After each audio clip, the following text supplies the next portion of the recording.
Soft southern fucking. Where are you from then? You're more southern than me. I am, but I'm not soft. That beach chill, innit? Frank, what's happening, mate? Can I say I'm a bit disappointed? In what? On the small talk set, Charlie's doing it stateside. I didn't even get the Oh, call. what, you thought you'd get the gig? Look, I've got to be honest with you, it's a bit like my career, you know.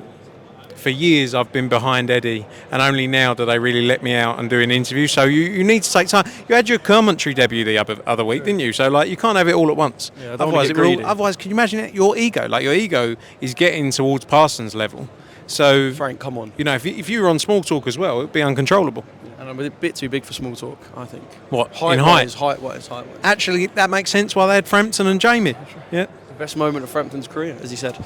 Look, we are going to talk about why we're here, but just following on from the conversation we had the other day, I thought we was done with the Ben Whitaker stuff, but apparently you're classless, Frank. Me? What? What have I done? Coming on and bragging about Ben Whitaker signing for Matchroom. No. You know what I said? I didn't think the matchmaking up to date to now for Ben Whitaker has been the best. And I think that's what they played out. And Simon Jordan called me classless and a bag carrier, etc., etc. I don't know why he's so far up BOXXER'S arse. He must have a bit of dough in there. Must have his last remaining few quid in BOXXER. And he's obviously failed miserably with it, hasn't he? I was going to say, why is it a subject that he seems to be getting quite irate about? Do you know? He's a very angry person. I mean, like, why do you care about me? Like, he calls me a T-boy, bag carrier, classless, blah, blah, blah. Like, mate, don't worry about me. I'm just some 33-year-old who's just out here having a laugh. Don't worry about me. Go and enjoy your life. I don't know what it is with Simon Jordan. I barely even know him. But he really dislikes me. And it's very strange. I think that's just because you come as part of the Eddie. No, but I think he paid a bit of respect to Eddie. And he called me classless. So, I don't know what I've done wrong. I've obviously just upset him. You know, he's obviously a very emotional geezer. Where do you think him and Spencer Oliver got the theory from that there was but a it was funny, wasn't contract? It's funny, isn't it? Yeah.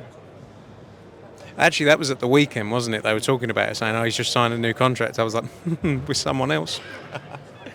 No, it's for me, as I said, it's a massive move to get that signing. You know, I've always got on well with Ben Whitaker, even when we didn't promote him. You know, and I've always felt that when the time was there and the time was right, and he was a free agent, that he would end up with Matchroom. And I'm excited about what the future holds. We saw with the promos, look, he's the perfect character. Him and Eddie together are going to be brilliant, and I can't wait for the journey we're going to go on. You know, we've signed a long-term deal, but I truly believe when we deliver for Ben Whitaker, he will be with us till the end of his career. Do you feel like BOXXER were the ones, though, who unearthed the talent? I mean, that's where he talks so much waffle. Like, how... It's a bold claim. There are some fighters that BOXXER unearthed, yes. I mean, but it's like saying Cristiano Ronaldo, right, had a stellar career up until 17. They've unearthed this talent from the back streets of, where's he from, Portugal. Like, no, Ben Whitaker went to the Olympics and won a medal. It's not really unearthing talent, is it? Turning on the TV and watching the Olympics and going, oh, he's good, I found him on the back streets of Birmingham or Wolves. God, they talk some waffle. But, you know, he unearthed him, did all this work to create him into a star. No, Ben Whitaker created himself into a star because he's a personality that people buy into, you know. And I think what Ben Whitaker has done already in his career with a limited promoter is tremendous. And I can't wait to see what he can do. And it's not even like me. I'm talking about him and Eddie together are going to be unbeatable. Have you got any plans to go back on TalkSport anytime soon? With Simon, by the way, with Simon. I went in TalkSport. I saw the guys in TalkSport. I did it. It was good fun. And then 2 hours later, Simon was piping. I honestly don't know why he does it. I'd like to have a conversation with him. But the thing is with Simon... do this on the mics. Yeah, but the thing is, he talks really loud, right? And he says really big words. Like, he's a much better talker than me. But, like, I've forgotten more about boxing than he will ever know. You know? Like, it's not his world. I don't know what he knows about football. Or running a mobile phone business. You did just say Ronaldo's from Portugal, isn't he? Yeah, no, exactly. So look, I've got a little bit of detail there, but yeah, strange bloke, strange fella. Wish him all the best of luck. I just want him to be happy. He's very red-faced at the minute. Yeah. Hey, we'll move on from Ben Whitaker. It's a pretty simple question, pretty obvious question, but just how big is a win for Dave Allen, by the way? Massive. You know, look, for him, he wanted a scary fight. He's got that with Makhmudov. He's got 19 odd KOs in his career, and if Dave can come through this on Saturday night, he puts himself in a position to get those massive fights against the top 10 heavyweights. As I've said before, he sold over 10,000. He'll have over 10,000 people in the arena on Saturday night. People don't do that. I heard the last time that happened was Kell Brook, Matthew Hatton. Yeah, I think he's a likeable character. And I think you've now got a guy who's a likeable character, but he's also applying himself to, the maximum of his ability. And I don't think he's ever done that before. And I think you'll see the best of Dave Allen. I realised that when I was up there, I was talking to him. He's only 33, but because he's been around the sport so long, you think he's like 37, 38, 39. So he's got so much more to offer the sport, but he's got a real test on Saturday to come through first. Yeah, he has been around for a long time. I know a lot of your Matchroom journey, there would have been kind of bits of Dave drip-fed throughout. I know it's a business, and you always say, I'm a businessman. That doesn't mean you can't have relationships. Because of the obscurity and the fact that even you said, I thought he was gone and now he's coming back. Can you form like a real liking or loving for a fighter? Because it is a business, but there must be something you look at Dave and go, this is just I've always had that with Dave, because he's a nice bloke. You work with, look, in any walk of life, in any business, there's people you get on with, there's people you don't get on with, there's people you stomach because you have to. Dave is just a nice geezer that you want to see do well. And there's not tons of those around. So there's certain people you work with that go, do you know what? I want him to do really well. And I don't ever talk badly upon people, I don't wish bad against anyone. But with Dave Allen, you wish and you hope for him that he will get the maximum out of his career. As I said up there, I thought he was finished 2 years ago. And I didn't really agree with him going into certain fights 2 years ago or 2.5 years ago. And I don't mind being wrong with that. But I don't think he was applying himself in a sport that's very dangerous, that you need to be 100% in. But now he is. And like I say, again, I'm very proud of what he's done and what he's achieved. And I think he can go on to do even more. You said to me that the promises are Deontay Wilder and Kubrat Pulev. I know obviously boxing doesn't work as simple as that. It's not win and you get those fights. But if I could just ask you, either of those two fights, what sort of purses would they command for Dave? Roughly, what sort of money would he be making? A very good amount of money. But Dave's in a position, right, in my eyes, where you look at the top 10 in the heavyweight division, they don't sell like Dave Allen's selling. Like, if you put some of those top 10 in an arena in the UK fighting Makhmedov, they wouldn't sell 10,000 tickets. I don't think so anyway. And that's not talking down against him. It's just showing the position that Dave Allen's in. So he's not going into these fights necessarily as an opponent. It's just a great fight. So it's good times for Dave. He's going to make a lot of money should he come through Saturday night, and I believe he will. Let's talk about the other half. Makhmedov believes that him and AJ have just been chatting and agreeing to this big fight.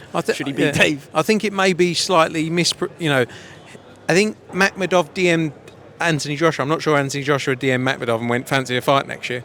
Not saying he's necessarily against it, but I'm not sure that was exactly the way it went. Everyone wants to fight Anthony Joshua. If he knocks out Dave Allen, would he be in the conversation to be an opponent for AJ? Yeah, but obviously AJ's got the likes of the Tyson Fury fight, Jake Paul on the other end of the scale, fights in Ghana or Nigeria. There's so many opportunities on the table for Anthony Joshua. He's going to do what's best for Anthony Joshua. Do you know with the Jake Paul thing, is there a little bit of something creeped into you where you think they might have pulled the wool over our eyes, talked this whole big AJ thing up, and in their mind they kind of never really wanted to fight AJ? He wants to get paid. The reality is he wants to get paid. It was always talked about for early part of next year. The difference is now he can't really wait to see if Gervonta Tank Davis chins him. That's the issue. But it was always about next year. Look, AJ has been on his own path doing what he wants to do. He's now ready to get back in and back in the gym. And AJ really, he can define what he wants to do. He wants the biggest opportunities out there, and that's what we're going to deliver for him. Did Eddie let a date slip this morning? What did he do? I saw a clip where I think it was when he was in Rock Nation yesterday.